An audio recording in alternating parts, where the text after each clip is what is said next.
नमस्कार. इयत्ता 11वीच्या राज्यशास्त्र या विषयामध्ये आपण युनिट 2 अभ्यासत आहोत आणि या दुसऱ्या युनिटमधली पान क्रमांक 36वरची 5वी संकल्पना प्रतिनिधित्वाची संकल्पना आपण अभ्यासणार. या आधीच्या व्हिडिओमध्ये आपण संविधानवाद म्हणजे काय, संविधान म्हणजे काय आणि संघराज्य व्यवस्था कशाला म्हटल्या जाते हे अभ्यासलं. तर आता लोकशाही शासन पद्धतीमध्ये प्रतिनिधित्वाची संकल्पना ही कशी असते, अतिशय महत्त्वाची आहे. आपण बघतो की आपल्या देशामध्ये संसदेच्या लोकसभेची निवडणूक होते, विधानसभेची निवडणूक होते, महानगरपालिकेची निवडणूक होते, नगरपरिषदची निवडणूक होते, ग्रामपंचायतीची निवडणूक होते. आणि या निवडणुकीमध्ये आपण बघितलं की जनता ही मतदान करते आणि मतदान करून आपले प्रतिनिधी हे अशा विविध सभागृहामध्ये निवडून देते. आणि मग हे जनतेने निवडून दिले प्रतिनिधी जनतेचं मत हे त्या सभागृहामध्ये मांडत असते. यालाच काय म्हटलं जाते, प्रतिनिधित्वाची संकल्पना. तर मुळात आपल्याला प्रतिनिधित्व म्हणजे काय हे पहिल्यांदा आपल्याला अभ्यासून घ्यायचं. आपल्याला माहीत आहे की लोकशाही शासन व्यवस्थेमध्ये शासन कारभार चालवण्यासाठी लोक आपल्यातून काही जणांची निवड करतात, त्यांना काय म्हटलं जाते, प्रतिनिधी म्हटलं जाते.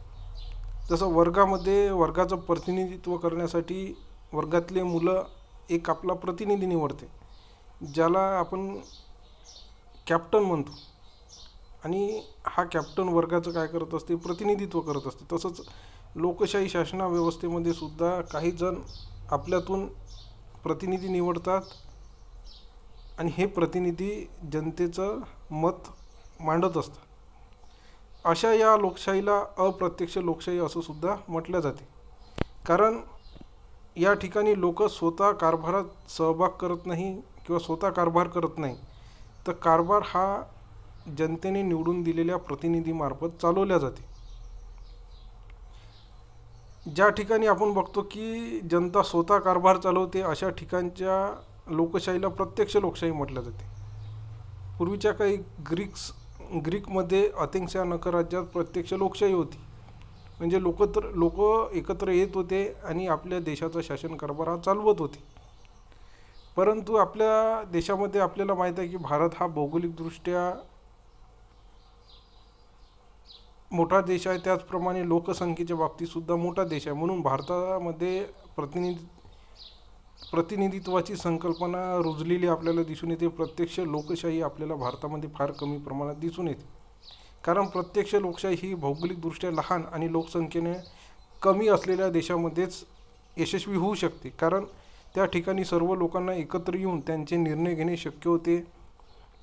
आजच्या काळामध्ये लोकसंख्येत वाढ आणि राज्याचा विस्तार होत असल्यामुळे लोकांना स्वतःचा कारभार स्वतः पाहणे शक्य नसते आणि म्हणूनच बऱ्याच देशामध्ये अप्रत्यक्ष लोकशाही उदयास आली असं सुद्धा आपल्याला दिसून येते. कारण लोकांचा कारभार हा प्रतिनिधीमार्फत चालवला जाते आणि म्हणूनच याला काय म्हटलं जाते, प्रतिनिधी लोकशाही असं सुद्धा म्हटलं जाते. भारतात आपल्याला प्रतिनिधी लोकशाही दिसून येते.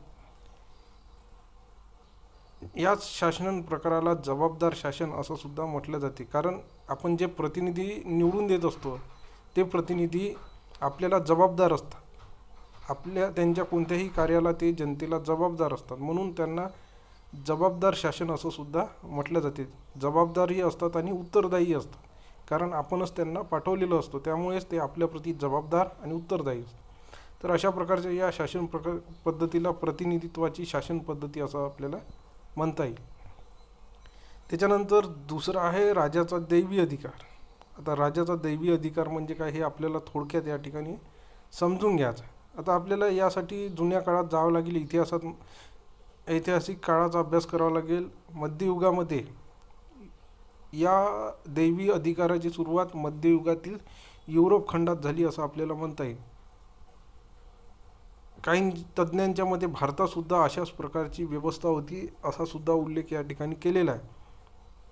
कारण मध्ययुगामध्ये आपल्याला माहीत आहे की सर्व देशामध्ये राजेशाही पद्धती होती आणि राजेशाही पद्धतीमध्ये राजा जे म्हणेल त्याचा आदेश जनता ही काय करत होती, मान्य करत होती. कारण जनतेचा असा विश्वास होता की राजा हा देवाने पाठवलेला एक प्रतिनिधी आहे आणि राजाची आज्ञा म्हणजेच देवाची आज्ञा आहे. आणि राजाची आज्ञा मोडणे म्हणजे देवाची आज्ञा मोडणे आहे. आणि देवाची आज्ञा मोडणे म्हणजे एक प्रकारचं काय पाप आहे. म्हणूनच राजाची आज्ञा सर्व लोक काय करत होते, मान्य करत होते, कारण राजाला त्या काळात देव समजल्या जातो. आणि म्हणूनच या अधिकाराला काय म्हटलं जाते, राजाचा दैवी अधिकार असे म्हटलं जाते. पण हळूहळू राज्य चालवणे राजाला सुद्धा खर्चिक होऊ लागले. आणि म्हणून मग राजाने काय केलं की लोकांवर कर लादणं चालू केलं आणि त्यातून राज्यकारभार हा राजा चालू लागला. काही ठिकाणी लोकांची कराला मान्यता सुद्धा मिळाली. राजामार्फत जो कर लावला जात होता, लोकांवर जो कर लावला जात होता, त्या करांना लोकांमार्फत मान्यता सुद्धा मिळत होती. आणि जिथे मान्यता मिळाली तिथे कर जमा करणं सोपं जात होतं. परंतु ज्या ठिकाणी लोकांची अशा प्रकारच्या करांना मान्यता मिळत नव्हती, तिथून मात्र जमा करणं मात्र काय होत होतं, शक्य होत नव्हतं किंवा कठीण जात होतं. मग अशा परिस्थितीत राजांनी काय केलं की ज्या भागात कर मिळवणं किंवा कर जमा करणं सोपं जात नव्हतं, अशा भागातून काही प्रतिनिधी त्या भागातले निवडले जात होते. आणि त्या निवडलेल्या प्रतिनिधींना राजा सभेसाठी बोलवत होतं, राजधानी सभेसाठी बोलवत होतं. आणि अशा प्रतिनिधींमार्फत कराचे प्रस्ताव काय केले जात होते, संमत केले जात होते. आणि म्हणूनच या सभांना प्रतिनिधी सभा असं संबोधल्या जात होते. युनायटेड किंगडममध्ये हाऊस ऑफ कॉमन ही अशाच प्रकारची काय एक प्रतिनिधी सभा आहे. आता याच्यानंतर आपल्याला पाहायचं आहे की प्रतिनिधी सभा म्हणजे काय. आता आपण राजाचा दैवी अधिकार अभ्यासल्यानंतर आपल्याला पाहायचं आहे प्रतिनिधी सभा म्हणजे काय. प्रतिनिधी सभांनी निर्णय प्रक्रियेत सहभाग असावा अशी मागणी केली. आता हे जे प्रतिनिधी निवडले गेले यांनी राजाला असं म्हटलं की राज्यकारभार चालवताना जे निर्णय तुम्ही घेता त्यामध्ये आमचा सुद्धा सहभाग असला पाहिजे. सुरुवातीला राजाने याला विरोध केला आणि विरोधातून संघर्षसुद्धा झाला. आणि या संघर्षाचं फलित म्हणजे 1789 मध्ये फ्रेंचची राज्यक्रांतीसुद्धा झालेली आपल्याला दिसून येते. युनायटेड किंगडम या देशामध्ये सुद्धा काही काळापर्यंत राजेशाही पद्धती होती. आजसुद्धा तिथं सुद्धा प्रतिष्ठित शासन पद्धती आज तिथे लोकशाही शासन पद्धती आलेलं आपल्याला दिसून येते. 19व्या शतकातच फ्रान्ससुद्धा काय झाला, प्रजासत्ताक झाला. आज जवळपास सगळे देशामध्ये आपल्याला लोकशाही शासन पद्धती दिसून येते. युनायटेड किंगडममध्ये सुद्धा आज आपल्याला लोकशाही शासन पद्धती दिसून येते. राजेशाहीचा पद्धतीतून हळूहळू आज आपल्याला माहीत आहे की युनायटेड किंगडमच्या राजाचे सुद्धा अधिकार कमी झालेले आहे आणि प्रधानमंत्र्यांचे अधिकार वाढलेले आहे. तर अशा प्रकारे आज आपल्याला प्रतिनिधी शासन कारभार हा सर्व देशांमध्ये चालवलेला दिसून येतो. आणि म्हणूनच याला प्रतिनिधित्वात्मक शासन पद्धती असं म्हटलं जाते. कारण बऱ्याच देशामध्ये आपण बघितलं की अमेरिका असो, भारत असो किंवा युनायटेड किंगडम असो, या तिन्ही देशामध्ये जनतेने निवडून दिलेल्या प्रतिनिधीमार्फतच देशाचा शासन कारभार हा चालवला जाते. आणि यालाच आपण राजकीय प्रतिनिधित्व असं म्हणतो. कारण राजकीय कारभार चालवण्याचं काम हे प्रतिनिधी करत असते. आता राजकीय प्रतिनिधित्व म्हणजे काय हे आपल्याला या ठिकाणी बघायचं आहे. तर राजकीय प्रतिनिधित्व म्हणजेच असं प्रतिनिधित्व ज्या ठिकाणी लोकांनी त्यांना प्रतिनिधी म्हणून निवडून दिलं आहे आणि लोकांच्या मागण्या व प्रश्न मांडणं आणि त्यांच्या हिताचं रक्षण करणं हे त्या प्रतिनिधीचं काय प्रमुख कर्तव्य आहे, प्रमुख कार्य आहे. यालाच काय म्हटलं जाते, राजकीय प्रतिनिधित्व असं म्हटलं जाते.